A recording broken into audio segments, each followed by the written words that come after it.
दोस्तों नमस्कार। मेरे मित्रों, आप सभी का ज्योतिष के इस विशेष और बेहद सौभाग्यशाली कार्यक्रम में बहुत बहुत स्वागत है। हृदय से अभिनंदन है।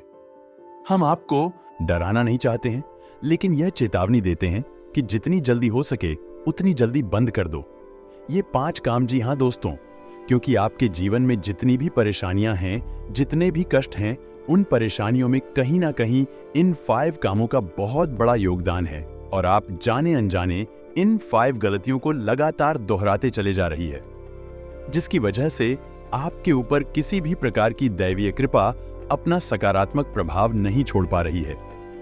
जी हाँ दोस्तों, हम आपकी जानकारी के लिए बता दें कि आपके जीवन काल में जो अभी परेशानियां चल रही हैं, उनका सबसे बड़ा कारक ग्रह कौन सा है।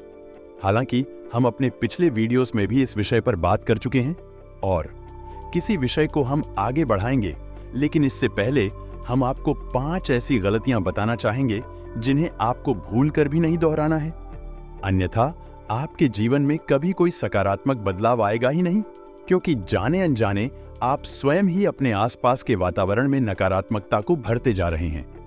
यह कहे कि आप नकारात्मकता को आकर्षित कर रहे हैं। आज की इस वीडियो में आपके जीवन से जुड़े हर एक विषय को विस्तार से बताया जाएगा और उससे भी ज्यादा महत्वपूर्ण आपके द्वारा की जाने वाली 5 बहुत ही भयानक गलतियों के बारे में चर्चा की जाएगी। दोस्तों, इंसान का स्वभाव ही कुछ इस प्रकार होता है कि उसे अपने द्वारा किए गए अच्छे कार्य तो तुरंत समझ में आ जाती है, लेकिन अपनी गलतियां उसे कभी दिखाई नहीं देती हैं। लेकिन आप यकीन मानिए कि यही गलतियां आपको धीरे धीरे बर्बाद कर रही होती हैं। इसीलिए जिस इंसान को अपने जीवन में बड़े बदलाव लाने हैं, कामयाब होना है, या यूं कहें कि जीवन को सर्वोच्च शिखर पर ले जाना है, उस इंसान का यह मूल स्वभाव बन जाता है कि वह सबसे पहले अपनी गलतियों को ढूंढ ढूंढ कर निकालता है और उन्हें समाप्त करता जाता है। लेकिन दोस्तों, ये एक कठिन कार्य है, क्योंकि हमें स्वयं तो अपनी गलतियां कभी दिखाई देती नहीं है, तो कोई हमारा शुभचिंतक, कोई हमारा मित्र हमें हमारी गलतियां बताता है तो हमें थोड़ा सा ध्यान देना चाहिए और सतर्क हो जाना चाहिए। आज का यह वीडियो आपका बहुत बड़ा शुभचिंतक बनने जा रहा है, क्योंकि इस वीडियो में आपके द्वारा की जाने वाली ऐसी 5 गलतियों के बारे में चर्चा की जाएगी जो आपके आसपास की ऊर्जा को खराब कर रही हैं, आपके सकारात्मक पहलू को समाप्त कर रहे हैं और आपकी ओर नकारात्मक ऊर्जा को आकर्षित कर रही हैं। इसी के साथ साथ वीडियो के अंत में हम आपको एक ऐसा योग बताएंगे जो आपके जीवन में एक बहुत बड़ा बदलाव ला सकता है, आपको रातों रात करोड़पति बना सकता है। लेकिन इस योग का पूरा लाभ उठाने के लिए आपको कुछ ऐसे कार्य करने होंगे जिनसे इस युग की प्रबल शक्ति आपको पूर्ण रूप से लाभ प्रदान करेगी। तो वीडियो को पूरा देखें, शुरू से लेकर अंत। वीडियो में बताई गई हर एक बात को ध्यान से समझने की कोशिश करें, क्योंकि यह वीडियो केवल और केवल आपके लिए बनाया गया है, आपकी समस्याओं को ध्यान में रखते हुए बनाया गया है। दोस्तों, यकीन मानिए, इस तरह के वीडियो बनाने के लिए बहुत मेहनत लगती है, बहुत सारा अध्ययन करना पड़ता है, तब कहीं जाकर सारूप में आपको ज्ञान प्रदान करना पड़ता है। इस सब मेहनत के बदले में हम बस आपसे यह चाहते हैं कि आप वीडियो को पूरा देखें और वीडियो में बताई गई बातों को समझकर अपने जीवन में उपयोग करें, जिससे आपके जीवन में खुशहाली आए। और यदि आपके जीवन में थोड़ा बहुत भी बदलाव आ जाता है तो हम समझेंगे कि हमारी मेहनत सफल हो गई, मां भद्रकाली के लिए हमारी भक्ति सफल हो गई। जी हां दोस्तों, की शुरुआत करते हैं, लेकिन उससे पहले आपसे निवेदन है कि कमेंट में पूरे भक्ति भाव के साथ जय मां भद्रकाली सहायता करो, यह अवश्य लिखें। और यदि चैनल पर पहली बार आए हैं तो सब्सक्राइब करना ना भूलें और बेल उनको भी अवश्य दबा दें, ताकि हम जब भी ज्ञानवर्धक वीडियो अपलोड करें सीधा नोटिफिकेशन आपको प्राप्त हो जाएगा। जी हां दोस्तों, हम आपको बता दें कि आपकी राशि के जो जातक हैं, उन्होंने अपने जीवन में बहुत संघर्ष किया है, बहुत कष्ट सहे हैं। बहुत कुछ सहने के बाद आप इस मुकाम तक पहुंचे हैं। लेकिन सबसे बड़ी विडंबना की बात यह है कि आपके अपने दिल के लिए आपने इतने कष्ट सहे, इतना सारा जीवन में तूफान आया, वही आपका सम्मान नहीं करते, आपकी भावनाओं की कदर नहीं करते हैं। लेकिन हम जानते हैं कि मुसीबतों से कैसे लड़ना है, मुसीबतों में कैसे डटकर खड़े रहना है। यह अगर सीखना है तो कोई आपसे सीखे। जी हां दोस्तों, और आपने अपने जीवन में जो कष्ट सही हैं, और मैं आपका हित कम और आपके अपने लोगों का हित अधिकता, यही आपने दूसरों के लिए भी कई बार मुसीबतों को मोड़ लिया है, कई बार परेशानियों में पड़ गए हैं। लेकिन दोस्तों, हम आपको बता दें कि आपकी एक बहुत बड़ी खूबी यह रही है कि चाहे आपके जीवन में कितनी ही परेशानियां आई हो, कितना ही संघर्ष रहा हो, लेकिन आपने कभी भी गलत का साथ नहीं दिया है।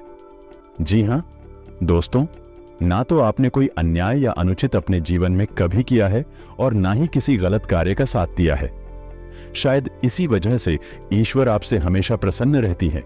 और हम आपको बता दें कि आपके जीवन में चाहे कितनी ही मुसीबतें आ जाएं, लेकिन अंततः बहुत ही सुंदर होता है, यानी अंत में जीत आपकी ही होती है। जी हां दोस्तों, तो अब आप ध्यान से सुनिए कि कौन सी है वह 5 महाभयानक गलतियां हैं जिन्हें आप जाने अनजाने लगातार दोहराते चली जा रही हैं, जिसकी वजह से आपके जीवन में परेशानियां आकर्षित हो रही है। तो ध्यान से सुनिए। सबसे पहली गलती है जो अक्सर हर एक जातक करता ही रहता है, और वह यह है कि आप लोगों के घरों में आपके जो मृत रिश्तेदार हैं उन फोटो तो होती ही है, लेकिन कुछ जातक उन फोटो को अपने पूजा घर में भगवान के बगल से रख देते हैं, जो कि बहुत ही गलत है। आपको अपने किसी भी मृत रिश्तेदार की फोटो अपने पूजा घर में नहीं रखनी है, और ना ही अपने पूजा घर के ठीक सामने लगानी है या नहीं। भगवान के सामने भी नहीं लगानी है और भगवान के साथ भी नहीं रखनी है। ऐसा करके आप ना केवल अपने जीवन में परेशानियों को आकर्षित कर रहे हैं, बल्कि अपने मृत पूर्वजों और रिश्तेदारों को भी आप परेशान कर रही हैं। ऐसी स्थिति में उनका तरण तारण कभी हो नहीं सकता और उन्हें प्रीत बनकर ही भटकना पड़ेगा। इस बात का स्पष्ट प्रमाण हमारे शास्त्रों में लिखा हुआ है। तो आपको अपनी किसी मृत रिश्तेदार की यदि फोटो लगानी है तो आप अपने घर के ड्राइंग रूम में लगा सकते हैं, अपनी बैठक में लगा सकती हैं, लेकिन अपनी पूजा घर से दूर रखें। इसी के साथ साथ दोस्तों, कुछ लोग ऐसा करते हैं कि अपने पूजा घर में जो फूल चढ़ाते हैं, फूलों को बाद में वही पड़ा हुआ छोड़ देते हैं, और अगले दिन जब पट खोले जाते हैं या नहीं, पूजा घर के दरवाजे खोले जाते हैं, तो भी पुष्प वहीं पड़े रहते हैं। दोस्तों, ऐसे पुष्पा से उस पर कहती हैं, मृत्यु का सूचक होते हैं। और यदि कोई इंसान है, पूजा घर में पुरानी पोस्ट जिन्हें हम पा से खुशबू कहते हैं, उन्हें रखता है, तो उस इंसान के जीवन में नकारात्मकता आकर्षित हो जाती है। जी हां दोस्तों, के साथ साथ एक और बहुत बड़ी गलती है जो अक्सर कई जातक दोहराते रहते हैं। वह यही होती है कि जो उनके पूजा घर में दीपक होता है, उस दीपक में जो बातें होती है जब दीपक जल चुका होता है। अक्सर जातक ऐसा करती हैं कि अगले दिन की पूजा में उस बाती को उठाकर कहीं बगल में रख देते हैं और दोबारा से उसमें नई बातें लगाकर दीपक को प्रज्वलित कर देते हैं, जो कि बहुत ही गलत है। जब एक बार दीपक जलकर बुझ जाता है, यह समाप्त हो जाता है, तो वह अशुद्ध हो जाता है। उसके बाद उस दीपक को पुनः धोकर शुद्ध और पवित्र करके फिर इस्तेमाल करना चाहिए। तभी आपके जीवन में सकारात्मकता आकर्षित होगी। इसी के साथ साथ दोस्तों, दीपक को लेकर कुछ और नियम है जो आपको बता देते हैं। जैसे कि जब आप दीपक प्रज्वलित करते हैं और आपके मन में कामना है कि आपके घर में मां लक्ष्मी का आगमन हो, मां लक्ष्मी का वास हो, यानी आपकी रुपए पैसे की परेशानी दूर हो जाए, तो आपको दीपक की जो बात ही है उसका मुख उत्तर दिशा की ओर रखना चाहिए। ठीक इसके विपरीत कुछ जातक दीपक की बाती का मुख दक्षिण दिशा की ओर करके जला देती है, जो कि बहुत ही भयानक गलती है, क्योंकि दिशा में यम का वास होता है और इस तरह आप अपनी और मृत्यु को आकर्षित कर लेते हैं। यानी आप दक्षिण मुखी दीपक यदि जलाते हैं तो आपके घर में भयंकर से भयंकर रोग आएंगे, परेशानियां आएंगे और अंतहीन संकटों की बाढ़ आ जाएगी। जी हां दोस्तों, अब कुछ लोगों के मन में यह प्रश्न आ रहा होगा कि क्या एक दीपक जला लेने से इतना सब कुछ हो सकता है, यानी कि महाभयानक संकट आ सकते हैं? तो दोस्तों, आप जब एक दीपक जलाकर भगवान को प्रसन्न कर सकते हैं, जो इस सृष्टि को चला रहे हैं, उन्हें खुश कर सकते हैं, तो फिर उसी दीपक भयानक से भयानक संकटों को आकर्षित क्यों नहीं कर सकती? सब कुछ विधि विधान से निर्धारित किया जाता है। इसीलिए हमारे शास्त्रों में कहा गया है कि पूजा विधि विधान के साथ ही की जानी चाहिए। जिस पूजा पाठ में विधि विधान नहीं होता, उस पूजा पाठ का फल नकारात्मक प्राप्त होता है। जी हां दोस्तों, अब हम आपको बता रहे हैं कि कौन सी वही दूसरी गलती है जो लगातार करती चली जा रही है। दोस्तों, कुछ लोगों की आदत होती है कि जब तक उनकी जेब खाली नहीं हो जाती भी लगातार खर्च करते रहते हैं। यही आदत उन्हें परेशानी में डालती रहती है, यानी कि आपको इस आदत को छोड़ना होगा। कहने का मतलब यह है कि आपको अपनी जेब में, अपने पर्स में रुपए हमेशा रखने होंगे। कभी भी अपने पर्सों को पूर्ण रूप से खाली ना करें, और यही नियम आपके घर में जहां आप रुपए कैसे रखते हैं, चाहे कोई अलमारी हो, लॉकर हो या फिर कोई तिजोरी हो, उसमें भी लागू होता है। यानी आपको अपने घर का लॉकर भी पूर्ण रूप से खाली नहीं करना है। उसमें 10, 20, 50 एक कोई भी सिक्का, कोई भी नोट अवश्य रखें, और अपने पर्स में भी पूर्ण रूप से कभी रुपए खाली ना होने दें। उसमें भी एक आदमी रखें निश्चित तौर पर, क्योंकि जब आप रुपए पैसे रखने की जगह पर ही रुपए पैसे को नहीं रहने देंगे या नहीं, उसे बार बार खाली करते रहेंगे, तो निश्चित तौर पर वहां से माता लक्ष्मी चली जाएगी। याद रखें कि माता लक्ष्मी की सगी बहन दरिद्रता है, और उन्हें भगवान विष्णु से यह आशीर्वाद प्राप्त है कि जिस जगह पर मां लक्ष्मी नहीं होंगे वहां दरिद्रता अपने आप भासकर किसी के निमंत्रण की आवश्यकता नहीं है। जब आप अपना पर्स अपनी तिजोरी में शेयरों पर पूरी तरह से हटा देते हैं, यानी माता लक्ष्मी को पूर्ण रूप से निकालकर बाहर कर देते हैं, तो जगह खाली हो गई, और उस खाली जगह में दरिद्रता का वास हो गया। और दोस्तों, इसमें डराने वाली बात यह है कि हमारे शास्त्रों में माता लक्ष्मी को चंचला कहा गया है, यानी माता लक्ष्मी का स्वरूप चंचल है, स्थान पर तैरती नहीं है, लेकिन इसके विपरीत उनकी बहन दरिद्रता का रूप स्थायित्व है, यानी कि जहां एक बार दरिद्रता का वास हो गया वहां से फिर भी वापस नहीं जाती हैं। बहुत ही मुश्किल होता है उन्हें बाहर। इसीलिए आपने अक्सर यह देखा होगा कि जो इंसान दरिद्र होता है, यानी कि हमेशा पैसे रुपए के लिए परेशान रहता है, उसकी परेशानी बड़ी है, मुश्किल से दूर होती है या नहीं।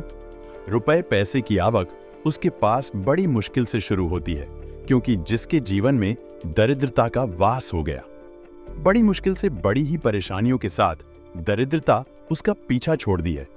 इतना आसान नहीं है, तो आपको अपने घर में, अपने जीवन में दर्द आपको आमंत्रित नहीं करना है। भूल से भी यह गलती नहीं करना है। अब हम आपको तीसरी गलती बताने जा रहे हैं। दोस्तों, बहुत से जातक ऐसे होते हैं जो अपने घर में देवी देवताओं की मूर्तियों को या उनकी तस्वीरों को सजावटी सामान के तौर पर प्रयोग करते हैं। दोस्तों, यह बहुत ही गलत है, हमारे शास्त्रों में वर्जित है।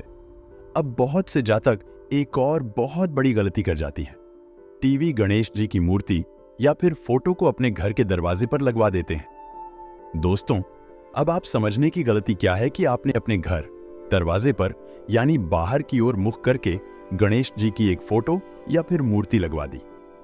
अब गणेश जी को समृद्धि का सूचक माना जाता है, सुख का और रिद्धि सिद्धि का दाता माना जाता है। जब आपने अपने घर के बाहर गणेश जी का मुंह करके फोटो या मूर्ति लगवा दी, तो अब आपके घर में सुख समृद्धि आएगी नहीं जाएगी, क्योंकि जब आप घर से बाहर जाएंगे तो आपको गणेश जी के दर्शन नहीं होंगे। गणेश जी आपकी पीठ के पीछे होंगे, तो यह बहुत ही गलत है। तो अब आपको क्या करना है? बहुत से जातकों ने अपने घर के बाहर की दीवार पर, यानी दरवाजे के ऊपर या दाएं बाएं गणेश जी की मूर्ति या फोटो लगवा दी होगी। अब वह तो हटेगी नहीं, तो अब आपको क्या करना है कि ठीक वैसी ही मूर्ति या फोटो दीवार के इस तरफ, यानी घर के अंदर की तरफ भी आप लगवा दें। उसी फोटो या मूर्ति के पीछे, यानी मूर्ति या फोटो की पीठ से भी टपक जानी चाहिए, लग जानी चाहिए। तो अब आप जब भी घर से बाहर निकलेंगे तो आपको गणेश जी के दर्शन होंगे, यानी सुख समृद्धि आपके घर में आने लगेगी। जी हां दोस्तों, कुछ जातक तो यही भी करते हैं कि जो भी देवी देवताओं की मूर्तियां उनकी पूजा घर में खंडित हो जाती हैं, उन्हें भी सजावटी सामान के तौर पर घर में इधर उधर अलमारियों में रख देते हैं। यह भी बहुत गलत है, क्योंकि खंडित मूर्ति अशुभ संकेत देती है, नकारात्मकता को आकर्षित करती है। इस मूर्ति या फोटो को आपको बहते हुए जल में विसर्जित करना चाहिए, ना कि अपने घर में रखना चाहिए। एक और बात ध्यान दें कि आपको किसी भी देवी देवता की मूर्ति या फोटो को सजावटी सामान के तौर पर प्रयोग नहीं करना चाहिए। यह हमारे शास्त्रों में वर्जित है और हमारे देवी देवताओं का अपमान भी है और एक और गलती अक्सर जातक कर जाते हैं कि देवी देवताओं की मूर्ति या फिर फोटो अपने बेडरूम में लगा लेते हैं, यानी अपने शयन कक्ष में लगाते हैं। यह भी बहुत ज्यादा गलत है। हम जहां सोते हैं वहां किसी भी देवी देवताओं की फोटो नहीं होनी चाहिए। लेकिन दोस्तों, कुछ लोग ऐसी सलाह दे देते हैं कि अपने बेडरूम में राधा कृष्ण की फोटो लगाई है, यह मूर्ति लगाई है, यह प्रेम का प्रतीक है। जी हां दोस्तों, यह बात सत्य है।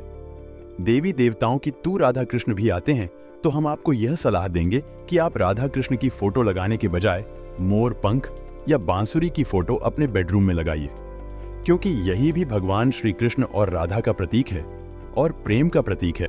तो आप फोटो लगाने से जितना हो सके उतना बच्चे अपने बेडरूम में कोई भी देवी देवता की फोटो ना लगाएं। यदि आपको लगाना ही है तो आप उनके प्रति जनों को लगा दें। भगवान श्री कृष्ण के लिए आपको बांसुरी की फोटो लगा दें या फिर मोर पंख रख लें, यही आपके लिए सर्वोत्तम होगा। जी हां दोस्तों, अब चौथी गलती के बारे में बात करते हैं और यह आपको आश्चर्य में डाल देगा। कभी कभी आपने देखा होगा कि बहुत सारे जातक ऐसा करते हैं कि अपना नया घर बनवाते हैं या नई गाड़ी खरीदते हैं, या बस यूं ही उनका घर सुंदर है या कुछ गाड़ी वगैरह सुंदर है तो उसके ऊपर एक भयानक से चेहरे को लगा देते हैं, या फिर एक मटकी को काला रंग कर और उसके ऊपर भूत प्रेत की शक्ल बनाकर लगा देते हैं। लोगों पर शायद ऐसा मानना है कि इससे उनके मकान को नजर नहीं लगेगी, उनके सामान को नजर नहीं लगेगी। कुछ लोग तो चप्पल जूते भी लटका देते हैं। अब आप ध्यान से सुनिए कि गलती क्या है। दोस्तों, आपने अपने घर के दरवाजे के ऊपर ऐसी भयानक मूर्ति फोटो को लगा दिया या प्रतिकूल लगा दिया है जो कि नकारात्मकता का सूचक है और आपकी प्रवेश द्वार के ठीक ऊपर लगा हुआ है, तो अब ऐसे में आपके घर में सकारात्मकता तो आएगी नहीं। किसी भी हालत में नहीं आई कि केवल नकारात्मकता ही आपके घर में प्रवेश करेगी। दोस्तों, हमारे धर्मशास्त्रों में इस बात का कहीं कोई प्रमाण नहीं मिलता है कि हमें अपने घर के बाहर नजर से बचाने वाली इन चीजों का प्रयोग करना चाहिए।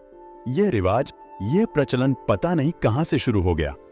अब आप हमारे धर्मशास्त्रों की ओर ध्यान दीजिए। भगवान श्री हरि विष्णु के दरवाजे पर गरुड़ का वास होता है। भगवान श्री राम के दरवाजे पर स्वयं हनुमान जी का वास होता है। भगवान भोलेनाथ के दरवाजे पर नंदी का वास होता है। तो हमारी धर्मशास्त्रों में तो ऐसा कहीं नहीं बताया गया कि आपको इस प्रकार के नकारात्मक नजर बट्टू का इस्तेमाल करना चाहिए, और जब हम ऐसा करते हैं तो हम अक्सर खुद को परेशानियों में डाल लेते हैं। जी हां दोस्तों, तो अब आपको यह मन में प्रश्न उठ रहा होगा कि नजर से बचने के लिए, दोस्तों नजर से बचने के लिए कई नजर रक्षा यंत्र बाजार में मिलती है। आप उन्हें ले सकते हैं, और यदि आप उन्हें नहीं लेना चाहते हैं तो आप किसी मंदिर में जाइए और मंदिर में जो झंडे लगे रहते हैं जिसे हम ध्वजा कहते हैं, आप उस ध्वजा को लाकर अपने घर के ऊपर लगा दीजिए। जी हां दोस्तों, यदि मंदिर में आपको ध्वजा नहीं मिलती है तो आप लाल रंग की एक भुजा खुद बनाई है और उसे मंदिर में अर्पित करिए, और दूसरे दिन उस ध्वजा को अपने घर के ऊपर लाकर लगा दीजिए। वह पूर्ण सकारात्मकता का प्रतीक होगा और ईश्वर आपके घर में प्रवेश कर जाएंगे। आपने महाभारत का वह वर्णन तो सुना ही होगा कि जब भगवान श्री कृष्ण ने हनुमान जी को विराजमान होने के लिए कहा तो हनुमान जी अर्जुन के रथ की ध्वजा के ऊपर विराजमान हो गए थे। यानी हमारे धर्म में ध्वजा को देवी देवताओं का प्रतीक माना जाता है, इसीलिए हमारे मंदिरों के ऊपर शिखर पर ध्वजा समर्पित की जाती है। देवताओं को अर्थ जाती है तो आपको भी ऐसा ही करना है। इन नकारात्मक नजर भक्तों से आपको दूर रहना है। अब 5 भी गलती सुनिए। दोस्तों, यह सुनने में आपको थोड़ा अजीब लग सकता है क्योंकि यह आपका निजी विचार है, लेकिन आपको इसकी जानकारी होना बहुत आवश्यक है। कुछ जातक ऐसी होती हैं जो स्नान करते समय पूर्ण रूप से निर्वस्त्र हो जाते हैं, जो कि बहुत ही खतरनाक है। इससे उनके ऊपर बहुत भयानक पितृदोष लगता है। दोस्त, हमारे शास्त्रों में ऐसा वर्णित है कि हमारे मित्र जब हम स्नान करते हैं उस समय हमारे वस्त्रों से टपकने वाले पानी को स्वयं ग्रहण करते हैं, और जब हम पूर्ण रूप से निर्वस्त्र होकर स्नान करती हैं तो हमारी फिक्र हमसे नाराज हो जाते हैं और पितृदोष हमें लगता है तो आपको निर्वस्त्र होकर स्नान नहीं करना है। जी हां दोस्तों, वैसे तो यह आपका निजी विषय है, लेकिन हमारे शास्त्रों में हर एक विषय को बड़ी ही खूबसूरती से और गहराई से बताया गया है। समझाया गया है। आपको इसकी जानकारी होनी बहुत ही आवश्यक है। अब बात करते हैं कि कुछ जातकों ने पूछा था कि छायादान कैसे करते हैं। तो ध्यान से सुनिए कि छायादान क्या है और कैसे किया जाता है और छायादान करने का सर्वोत्तम समय क्या है।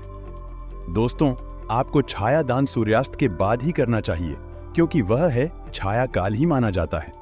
आपको शनिदेव के मंदिर में जाना है। शनिवार के दिन रात में, यानी कि 8 o'clock या 9 o'clock बजे के आसपास आपको मंदिर में जाना है। वहां शनिदेव का पूजन अर्चन करना है और उसके बाद एक मिट्टी का बड़ा दीपक लेना है।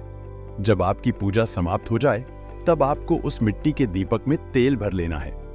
याद रखना है कि तेल सरसों का होना चाहिए और दीपक पूरा घर जाना चाहिए, जरा भी खाली ना रहे। फिर आपको दीपक में अपने आप को देखना है, यानी उस दिल में अपने आप को देखना है। जो जो दीपक में दिखेगा वह आपकी छाया होगा।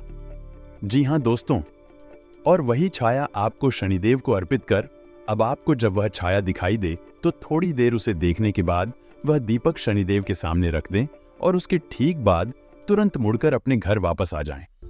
किसी से कोई बात ना करें, रास्ते में कहीं भी रोके ना और पीछे मुड़कर भी नहीं देखें, और घर आने के बाद सीधा स्नान करके शुद्ध हो जाएं, पवित्र हो जाए। इसे छायादान कहा जाता है। शनिदेव को छाया पुत्र कहते हैं और उन्हें छायादान बहुत अधिक प्रिय है। शनिदेव की पूजा करते समय आपको कुछ बातों का ध्यान भी रखना चाहिए। शनिदेव का शिला स्वरूप ही आपको पूजनीय है। आपको पूजन करना चाहिए, और यदि शनिदेव का मूर्ति स्वरूप है तो कभी भी शनिदेव की आंखों में नहीं देखना चाहिए। कभी भी शनिदेव की मूर्ति के सामने खड़े होकर पूजा नहीं करना चाहिए। थोड़ा बहुत दाएं या बाएं होकर करना चाहिए, क्योंकि शनिदेव के बारे में ऐसा कहा जाता है कि यदि शनिदेव की दृष्टि किसी के ऊपर पड़ेगी तो उसका अनर्थ अवश्य होगा, उसका विनाश अवश्य होगा। तो आपको शनिदेव की दृष्टि से बचना चाहिए। कभी भी शनिदेव की मूर्ति की आंखों में आंखें डालकर दर्शन नहीं करने चाहिए। आंखें झुकाकर ही दर्शन करने चाहिए। शनिदेव की मूर्ति के सामने खड़ी नहीं होना चाहिए। अब कुछ जातकों का प्रश्न था कि यदि शनिदेव की मूर्ति ही है, मंदिर में शीला स्वरूप नहीं है, तो ऐसी स्थिति में क्या करें। तो दोस्तों, हम आपको बता दें कि ऐसी स्थिति में आपको पीपल के वृक्ष के नीचे जाना चाहिए और उसे ही शनिदेव का प्रतीक मानकर पूजना चाहिए, और वही आपको दीपक जला देना चाहिए। जी हां दोस्तों, हम आपको बता दें कि हमारे शास्त्रों में शनिदेव की मूर्ति का वर्जित है, क्योंकि मूर्ति के पूजन से कई नकारात्मक परिणाम प्राप्त होते हैं और शनिदेव की दृष्टि आपके ऊपर पड़ती है।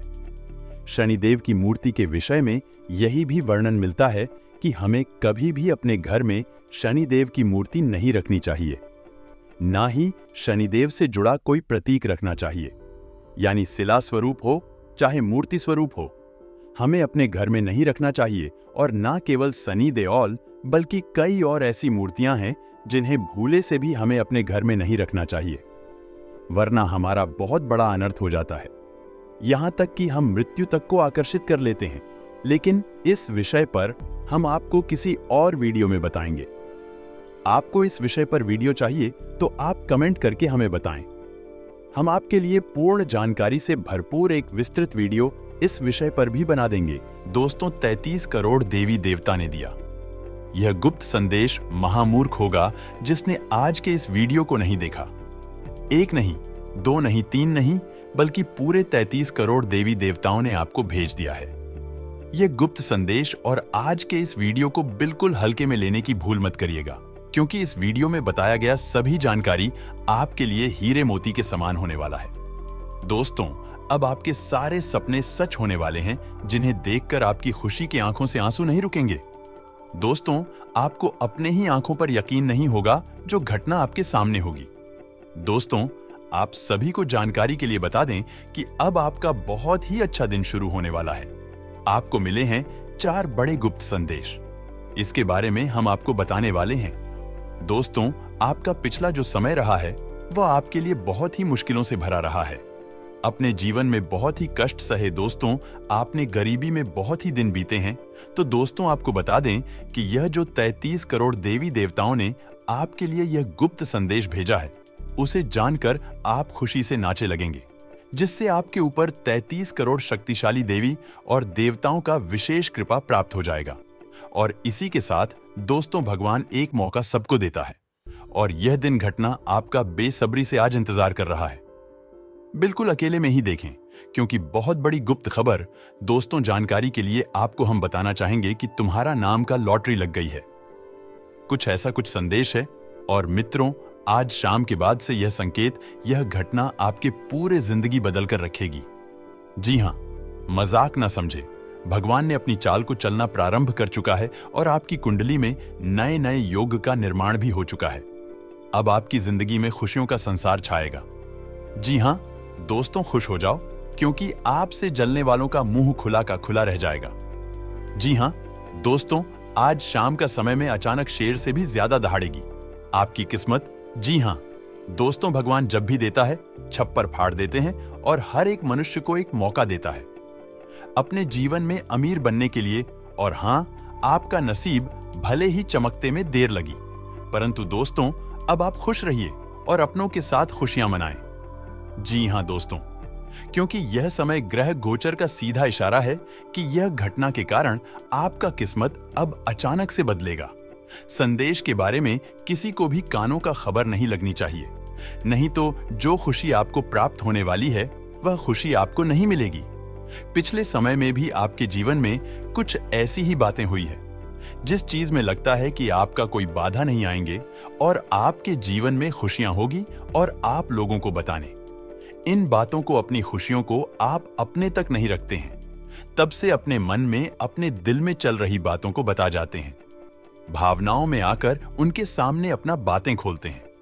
जीवन में जो खुशियां आने वाली हो, वह खुशियां आपको नहीं मिल पाती है और इसका सारा दोष अपने नसीब को देते हैं, अपने किस्मत को देते हैं और कहीं ना कहीं यहां भगवान से भी नाराज हो जाती हैं। भगवान हमने कौन सी ऐसी गलती कर दी है जो हमारे साथ हमेशा ऐसा करते हैं। लेकिन दोस्तों, आपको बता दें कि इसमें कहीं ना कहीं आपकी गलतियां छुपी होती है।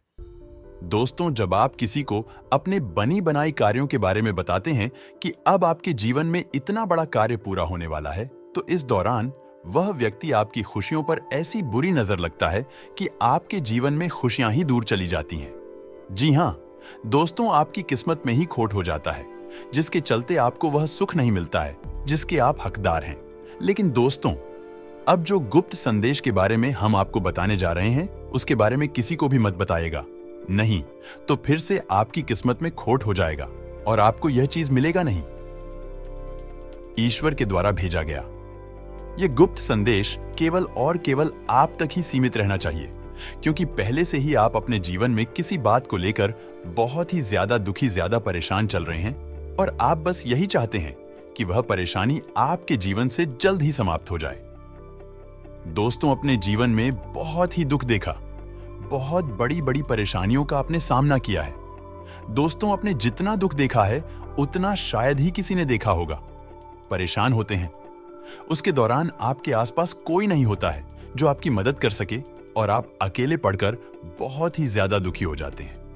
कभी कभी आपके जीवन में ऐसी स्थिति आ जाती है कि आप अपने आंसुओं को भी नहीं रोक पा और कहीं अकेले में जाकर दिल खोलकर रोने लग जाते हैं। जी हां दोस्तों, कभी कभी ऐसा समय आपके जीवन में जरूर आया होगा जब आपकी आंखों में आंसुओं की गंगा बह रही होगी, लेकिन इस दौरान में कोई आपकी मदद करने नहीं आया होगा। मदद तो दूर की बात है, कोई आपकी भावनाओं को भी नहीं समझ पाया होगा कि आपके दिल में कितना ज्यादा दुख है। लेकिन दोस्तों, अब और नहीं, अब जिस गुप्त संदेश के बारे में आपको बताने जा रहे हैं, खुशी के आंसू टपकने लगेंगे। फौर गुप्त संदेश प्राप्त होने वाले हैं जो साक्षात 33 कोटि देवी देवताओं का भेजा गया होने वाला है। आखिर वह कौन से हैं? आत्मसम्मान और आत्मसाहस में वृद्धि होगी। व्यवसाय की आर्थिक स्थिति में सुधार के लिए गए निर्णयों से व्यवसाय में सुधार आएगा। कारोबारी को अपने उत्पादों के प्रचार प्रसार पर ध्यान देना चाहिए।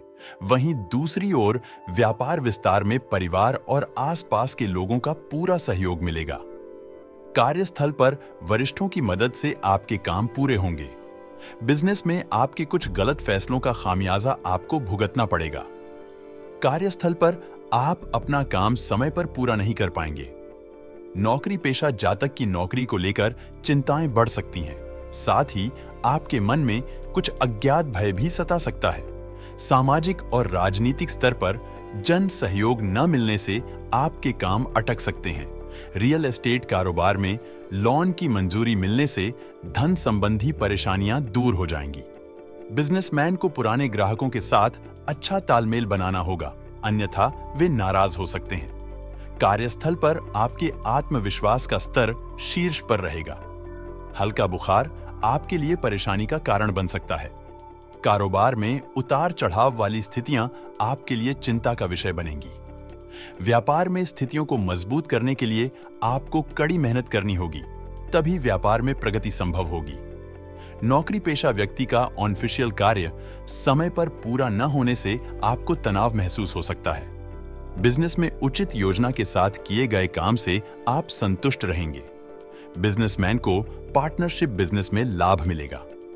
नौकरी पेशा जातक को करियर के क्षेत्र में ज्ञान के साथ साथ टेक्नोलॉजी का भी प्रयोग करना होगा, जिससे उन्हें आगे बढ़ने में काफी मदद मिलेगी, जिससे विद्यार्थियों की पढ़ाई में सुधार होगा। बिजनेस में आपको अपना पूरा ध्यान सफल बनाने पर लगाना चाहिए। व्यापारी वर्ग को व्यापार के क्षेत्र में धैर्य और समझदारी का परिचय देना होगा, तभी व्यापार और धन में वृद्धि प्रत्यक्ष रूप से देखने को मिलेगी। नौकरी पेशा व्यक्ति को उत्साहपूर्वक काम करना होगा, तभी उसे काम में जल्दी सफलता मिलेगी। कोई भरोसा नहीं है, क्योंकि समय अपनी गति से चलता है। नई पीढ़ी अपने मूल स्वभाव को ध्यान में रखें, हित के चक्कर में किसी को नुकसान पहुंचाने से बचें। लव और लाइफ पार्टनर के साथ डिनर का प्लान बना सकते हैं। अभ्यास के बाद इस दौरान खिलाड़ी को गुस्से को सही जगह पर मोड़ना होगा। विद्यार्थियों को पढ़ाई में आने वाली परेशानियां कम होंगी। स्वास्थ्य की दृष्टि से खान पान पर ध्यान दें और डाइट चार्ट बनाकर उसका पालन करें। आज का स्वास्थ्य ठीक ठाक बना रहेगा, लेकिन मौसमी बीमारियों के प्रति सचेत रहने की आवश्यकता बनी हुई है। आज के उपाय: सुबह उठकर सफेद कपड़े पहनकर मां लक्ष्मी की पूजा करें और श्री सूक्त का पाठ करें और कमल का फूल अर्पित करें।